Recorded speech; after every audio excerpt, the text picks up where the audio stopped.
Gandang gabi po, sir. Maaari po ba namin kayo may interview tungkol sa panigarilyo, sir?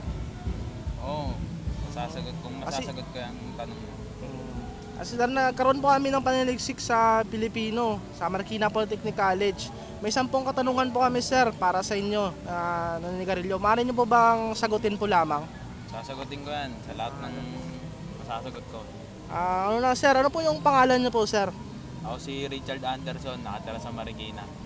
Ilang taon na po kayo, sir? Edad ko 21. Ilang magkapatid po kayo, sir? Magkakapatid, tatlo. Okay, sir. Ito, sir, yung unang naming katanungan, sir.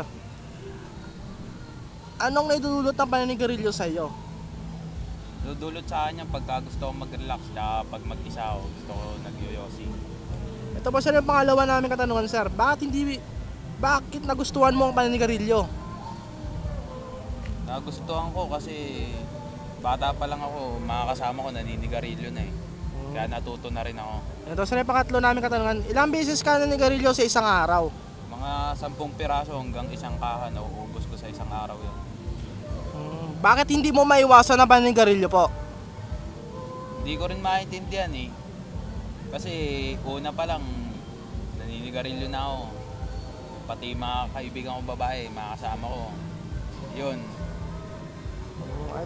Ito, sir, yung panglima naming katanungan. Magkano nagastos mo sa pagbili ng sigarilyo sa pang-araw-araw? yung una mura pa lang, ngayon mahal na eh. Di ba alam mo yun?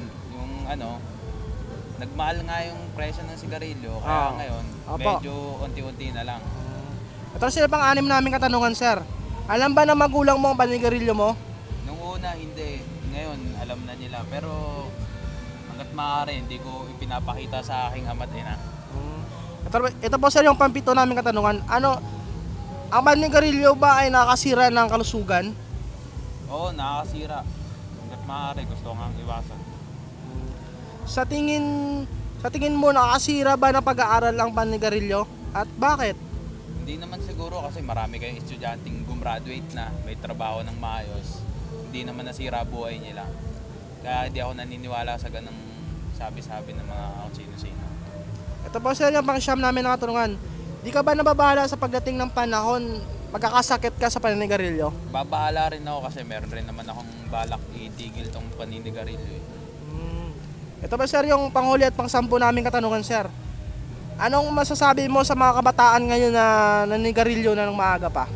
Hanggat maaga pa, dapat tigilan na nila para pagdating ng panahon, di rin sila yung mahihirapan.